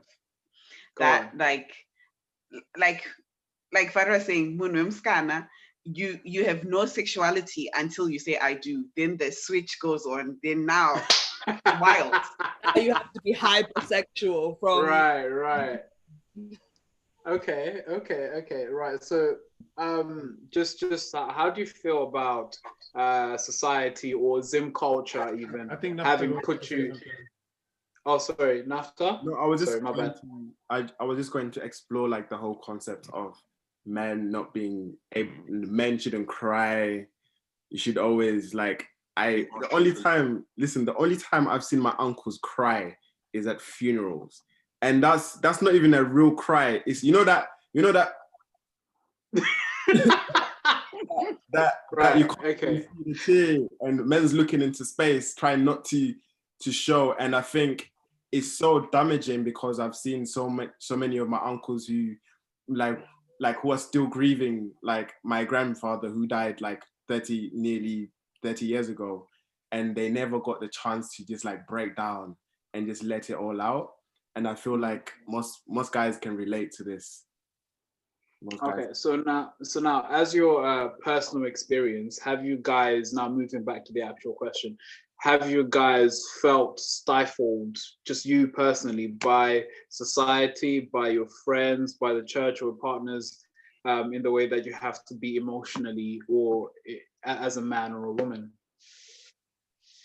Go on, Ropa. I think definitely. I think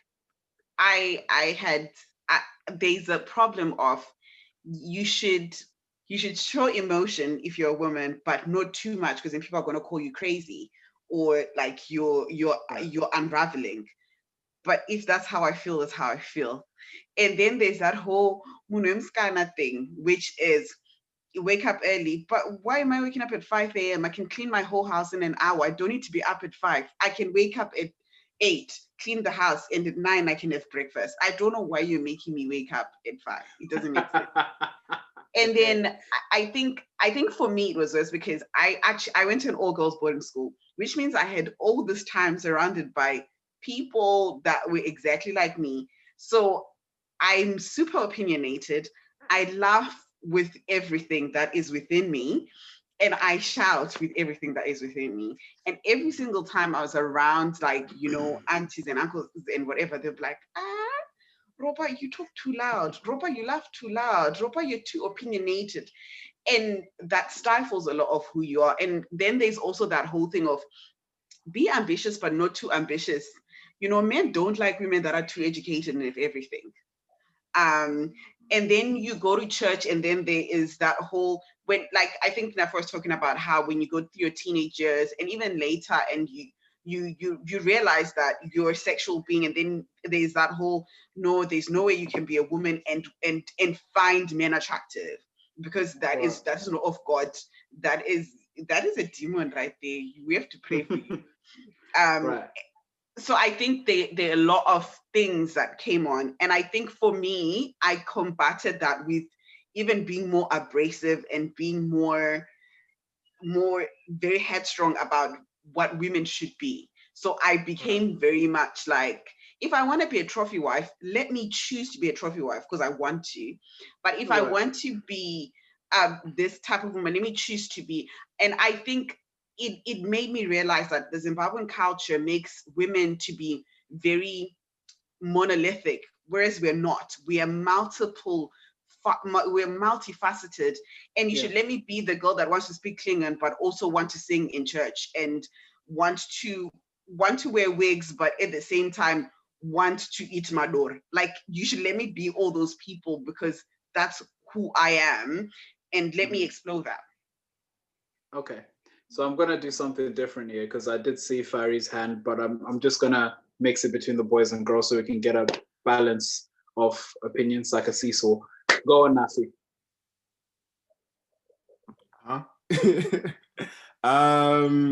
Can you repeat the question?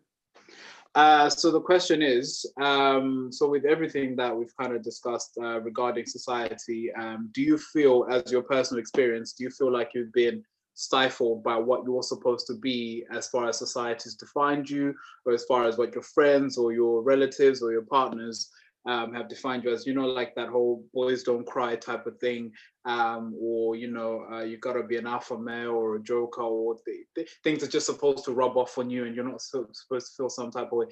You personally, have you felt stifled by this? I actually remember the question. I just needed to think. So thank you for the interlude. No, I think for me personally, it's, everyone talks about toxic masculinity. Yeah. I feel like that's kind of, certain traits are embedded in us, whether we like it or not. Like, we just have to unlearn certain things. And I think one thing that I had to learn how to, like, I'm going to be real, like the whole hyper masculinity thing, whereas in the way that, especially the way that we grew up looking at girls, the way that we grew up looking at girls, it's like the whole, like Ropa was talking about, like the whole hypersexualizing certain genders because I'm the guy in it. So like you go chem meeting and you're like, yeah. Men's gonna do this, men's gonna get this number. But I realize how that's not okay. It's literally not okay, because it's okay to look at somebody without, I'm talking about like the emotion of sexualizing people. Like, it's okay to look at somebody and wanting to know that person without wanting to be with them. Like, why can't you look at a girl and be like, I want to be friends with you? And I feel like society has always made it into like if you see a girl, she must be your wife, especially in church. That's why you barely see male and female friends, because it's always like, oh, someone is a potential suitor. Like, if my mom sees me with a girl, she's like, are you interested in it? It's like, no, like, I have different, listen, the girls who are my friends will check me, like, girls will just tell you, nah, that ain't right. The man then would be like, yeah, bro, that's, yeah. But girls, but I feel like in order to grow, you have to have these different friendships who are girls and different friendships who are boys, because things relate differently. And I think moving on, one of the things like I would like to advise, especially the young man that are listening to the channel, is if you've got stuff building up, talk to somebody. Like refer to like counseling, talk to somebody who you feel comfortable with, because like, in as much as we don't like to talk about it, one of the highest suicide rates, especially, is men, because we've always been told to keep things to ourselves, not to express how we feel if we're feeling a type of way. And I'm guilty of that, because I never wanted to tell people what's wrong. Like, what's wrong, Nafi? I'm good, but inside, like, men's burning inside. And I think that's one thing that I would advise young people to think about. It is like, young men, don't put the whole world on your back. Your back is not built for that. Talk to people, say, guys, I'm struggling. Talk to your boys. If you're struggling something, chat to your boys and be like, guys, this is what I'm going through. If you don't have boys like that, they're not your boys. You need to find different boys, because 100%. Yeah, the whole process is you're supposed to be able to talk to your boys if you're feeling upset, and them not saying, oh, why are you feeling feminine? Like, yeah. So I'm always like, okay, if we're gonna be friends, get ready for me to be like, bro, I am struggling today. Bro, I am hurting. Like, of what's going on in America. Like, a lot of us here are dealing it in different ways. But imagine if you didn't have somebody to talk to and say, dude, like, I'm going through a lot. So yeah, that's where I'll end my my rant. Right.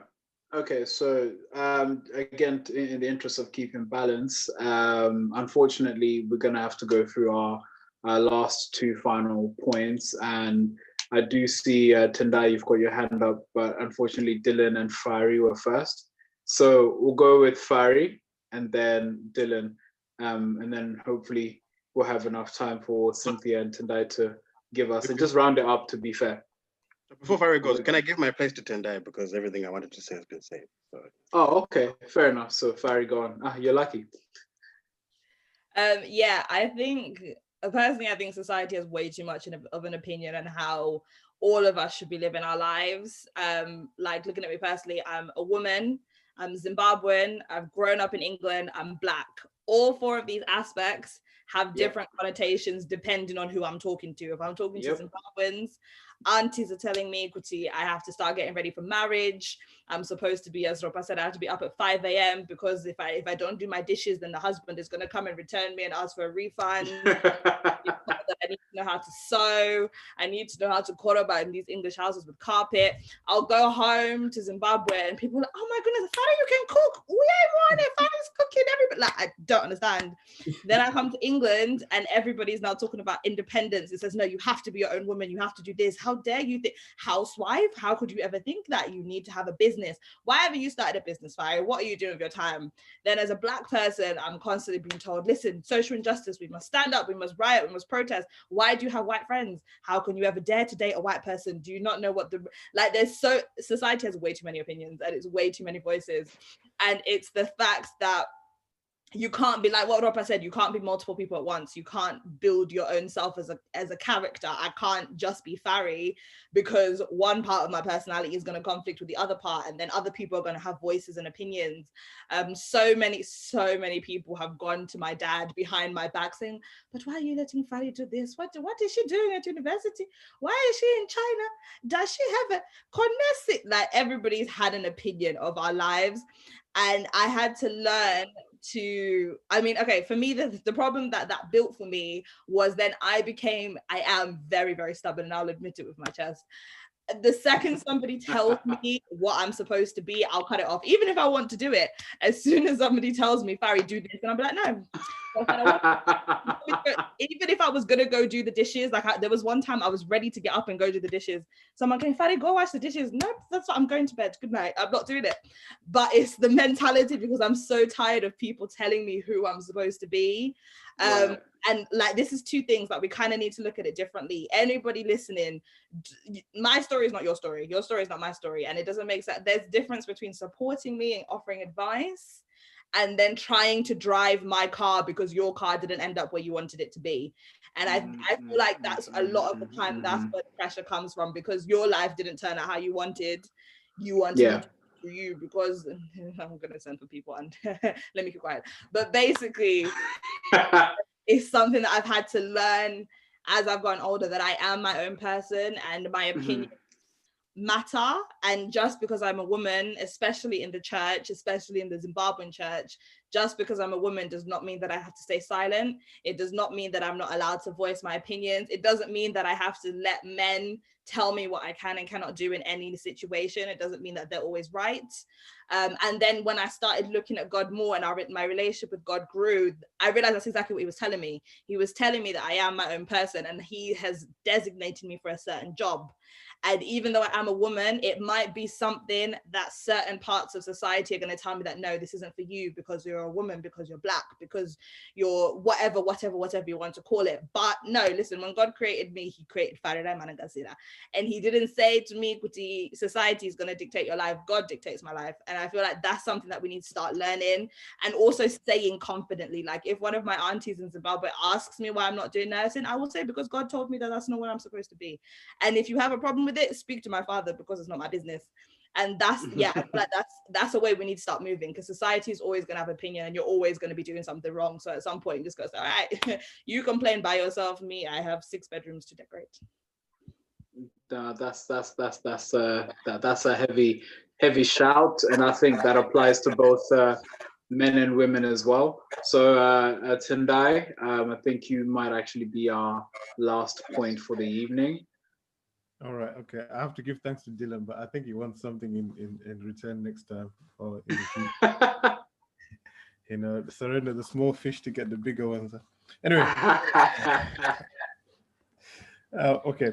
So without further ado, for me, I think the first 2 things I mentioned, you know, kind of like being a joker or being kind of like the alpha male. I see it in many groups that I hang out in stuff like that, and because then everyone else kind of like looks up to that person, you know, or maybe to vibe out the place or to do something that, you know, everyone that they don't expect to get from someone else.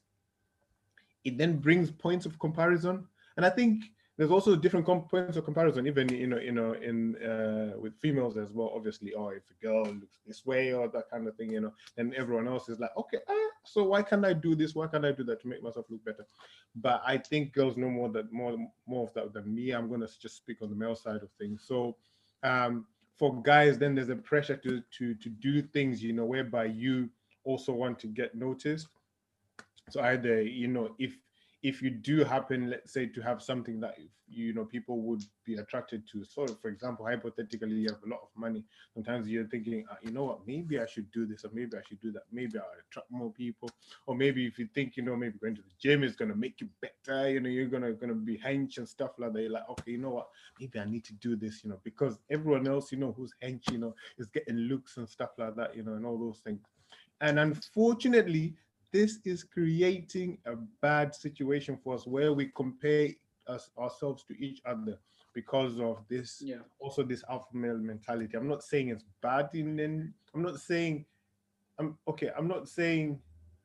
it's bad in that in the context of comparison. So now, as 2 Corinthians 10 verse 12 says, for we dare not class ourselves or compare ourselves with those who commend themselves, but they, measuring themselves by themselves, comparing themselves among themselves, are not wise.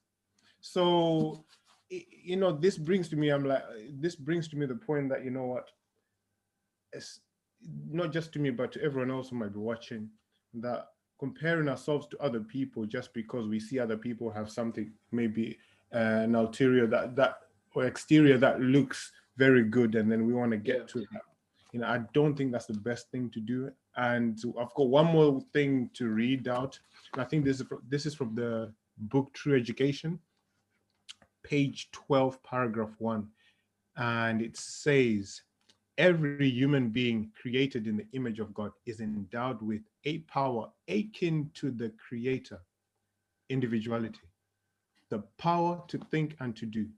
Men and women in whom this power is developed are those who bear responsibilities, who are leaders in enterprise, and who influence character. It is the work of true education to develop this power and to train young people to be thinkers and not mere reflectors of other people's thoughts. Let students be directed to the sources of truth, to the vast fields open for research in nature and revelation. Let them contemplate the great facts of duty and destiny, and the mind will expand and strengthen.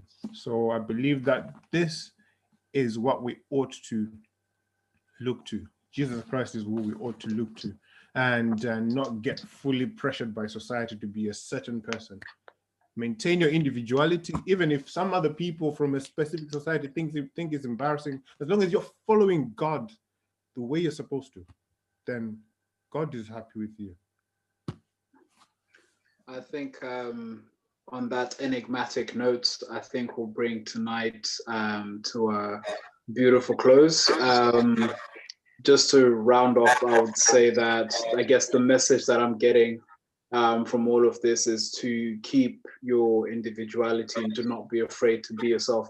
As Fari rightly said, to be fair to someone else in this world, you're constantly going to be doing something wrong anyway, because everyone will have an opinion.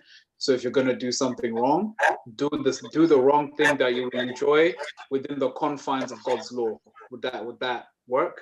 As long as you're not costing yourself morally. So I just wanted to end by thanking you guys for